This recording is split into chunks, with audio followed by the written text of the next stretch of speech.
Oh, ayun na nga, inaasahan ko na yan. Sa bisperas ng Pasko, hindi lang inaatake ng mga Ruso ang mga lungsod ng Ukraine, kundi tinanggihan din ng Kremlin ngayong araw ang binagong 20 puntong planong pangkapayapaan ni Pangulong Volodymyr Zelensky. Ipinapakita ng Kremlin na ayaw nila ng kapayapaan, pero ginagawa nila ito ng tuso para hindi mainis si Pangulong Amerikano Donald Trump. Kaya naman, sinabi ng Kremlin na sila ay naghahanda lang ng kanilang mga panukalang tugon. Sa kung pang-ilan na, hindi ko na nga alam kung pang-ilan na iyon. Sa bagong planong pangkapayapaan, nais ng Moskva na magdagdag ng mga pagbabago sa 20 puntong draft kabilang ang mas mahigpit na limitasyon para sa sandatahang lakas ng Ukraine. Iyan ang inihayag ngayon sa Kremlin. Bukod pa rito, gustong-gusto ng Kremlin na mas maprotektahan ang wikang Ruso sa Ukraine at muling maibalik ang RPC. At ano ang pinakakagiliw-giliw? Siyempre, gusto ni Putin na maibalik ayon sa kanya ang mas maraming teritoryo, sa katunayan ay mas maraming pagsakop ng mga teritoryo ng Ukraine. Nakakatuwa, biglang sinabi ng kampo ni Putin na gusto nilang linawin ang tungkol sa pagtanggal ng parusa at sa mga na-freeze na ari-arian ng Russia sa kanluran. Interesante ito dahil natatandaan naman natin na sinasabi ng mga Ruso na ang mga parusa ay nakakatulong lang sa kanila. Pero ngayon, ang Kremlin, si Putin, sinasabi nila na teka lang, parang wala namang nakasulat tungkol sa mga parusa sa planong pangkapayapaan, kung tatanggalin ba ang mga iyon o hindi. Ayan, at marami pang ibang tanong tungkol sa planong pangkapayapaan ang lumitaw mula sa Kremlin, tatalakayin natin lahat iyan ngayon, pero gusto kong bigyang diin ang isang napakahalagang bagay.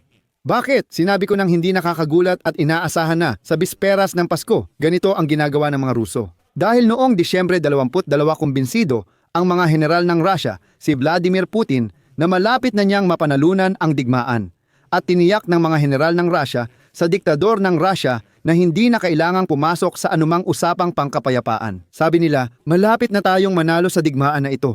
Ayon sa Financial Times at kanilang mga source, noong Oktubre pa nagsimula ang Estados Unidos magplano para sa kasunduang pangkapayapaan batay sa utos ng sugo ni Putin na si Kirill Dmitriev. 6 na beses mismong nakinig sa ulat ng kalagayan sa harapan ang lider ng Kremlin at 3 beses siyang nagpakitang nakaunipormeng militar. 1 buwan na niyang pinatutunayan kasama ang mga general sa mga Ruso at sa mundo na nasakop at kontrolado ng kanilang hukbo ang Kupiansk sa Kharkiv. Ang mga maling ulat kay Putin ay nakumbinsi siyang siya ay nananalo sa digmaan kaya ayaw niyang itigil ito. Ito ang mahalagang punto. Sa madaling salita, pag-usapan natin ang paksang ito ng sabay-sabay. Ako si Alexi Pichi. Pag-usapan natin ito ng magkasama. Pero bago tayo magsimula, hinihiling ko sa inyo na mag-subscribe sa channel na ito, mag-like at pakisulat ang kahit anong mahaba-habang komento ninyo sa video na ito dahil malaki ang naitutulong nito sa pagpapalaganap ng content sa YouTube. Pwede kayong magbatian ng maligayang Pasko at huwag kalimutang mag-subscribe sa aking Telegram channel na Pichi News. Ang link ay nasa video description. Doon kami naglalathala ng mga balitang agad naming natatanggap. Hindi pa nailalahad ni Pangulong Volodymyr Zelensky ang 20 puntong peace plan sa publiko pero agad itong tinanggihan ng Kremlin.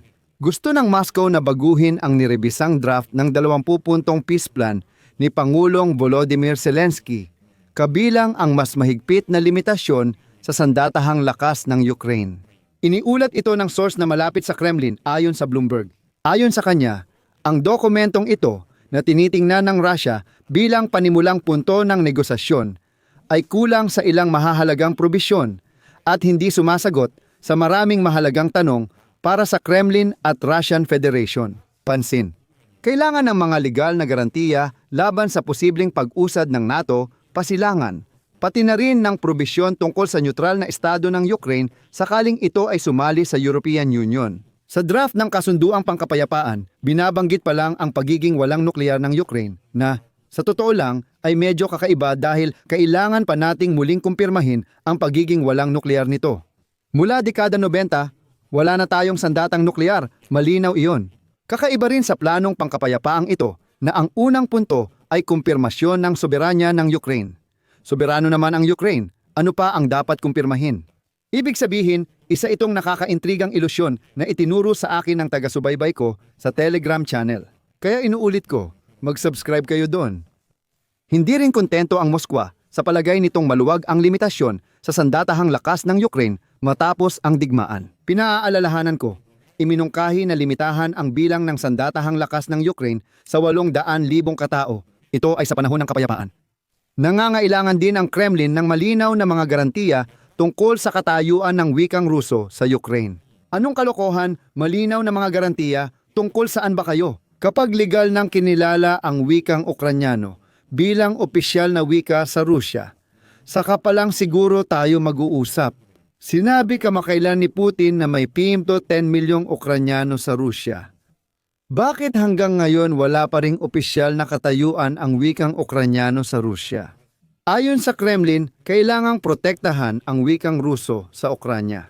Bukod dito, gusto ng Rusya ng kalinawan tungkol sa pagtanggal ng mga parusa at sa usapin ng mga na-freeze na ari-arian ng Rusya sa kanluran. Di ba para sa kabutihan ang mga parusa, bakit kailangang alisin? Mga tanga ba kayo? Para rin sa inyo ang parusa, pero kayo pa ang nagmamakaawang alisin ito sa inyo.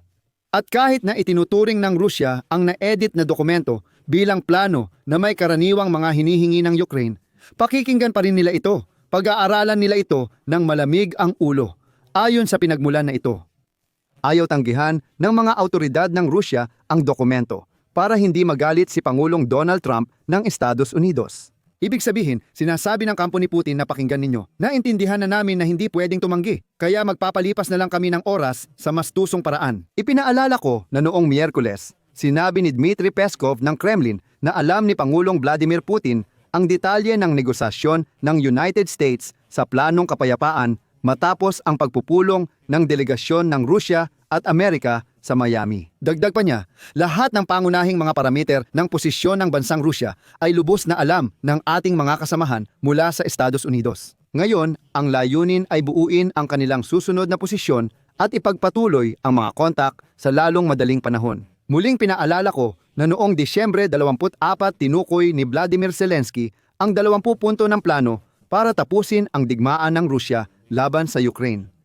Ayon sa proyekto, dapat may kasunduan ang Moscow at Kyiv tungkol sa soberanya at hindi pag-atake na may pagmamanman sa linya ng pagkakabanggaan.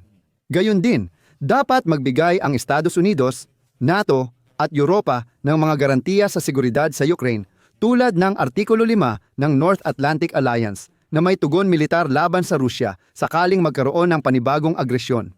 Bukod pa rito, kailangang gawing batas ng Rusya ang pulisya ng hindi pag-atake sa Ukraine at Europa. Hinihingi ni Putin ang formal na kumpirmasyon mula sa Estado.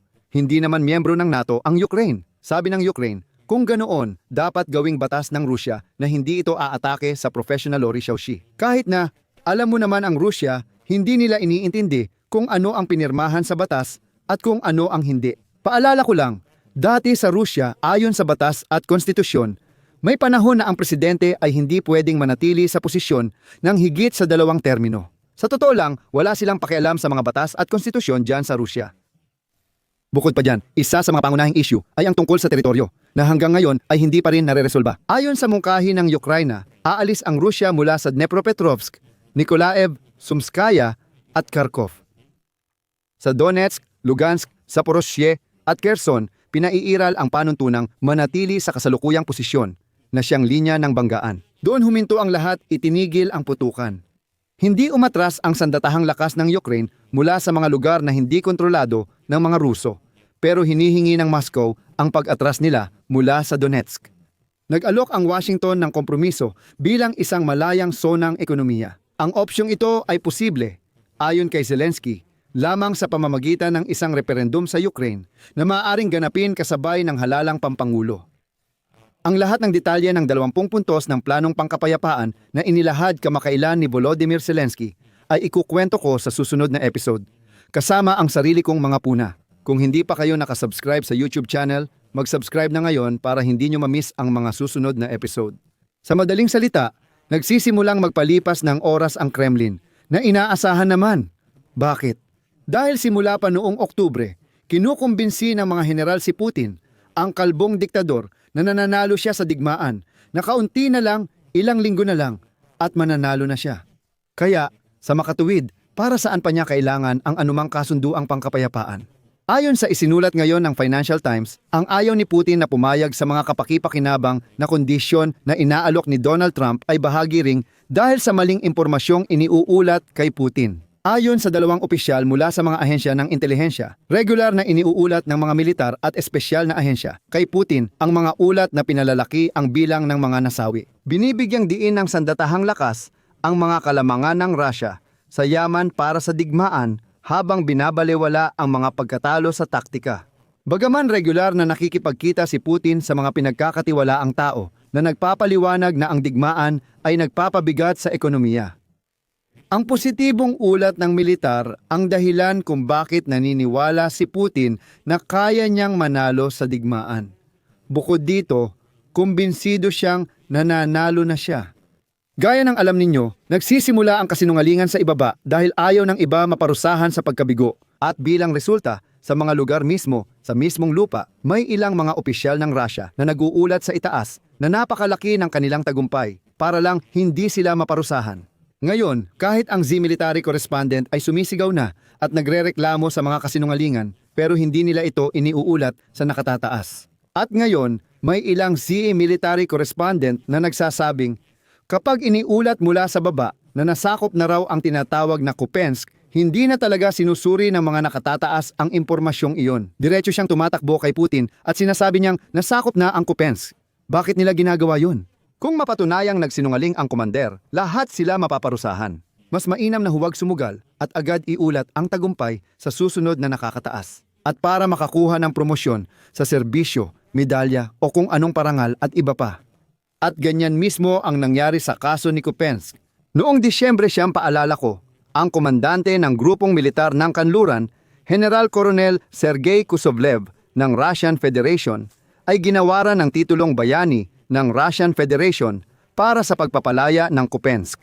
Sa totoo, 3 araw matapos iyon, dumating si Vladimir Zelensky sa Kupensk at nag-record ng video sa gilid ng lungsod.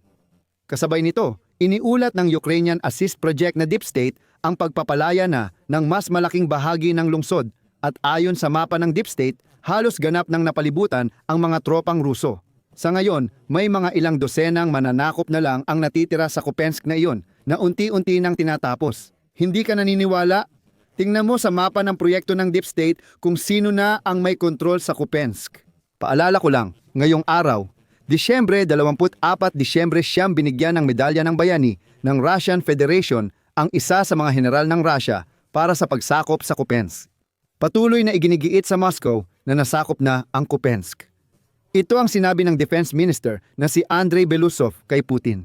Pagkatapos, siya na ang nangumbinsi sa mga manonood sa direktang linya kasama ang bayan noong Disyembre 11. Sabi pa niya, sa paligid ng Kupensk ay napalibutan ang 3,500 sundalong Ukrainian at wala na silang pag-asang makalabas.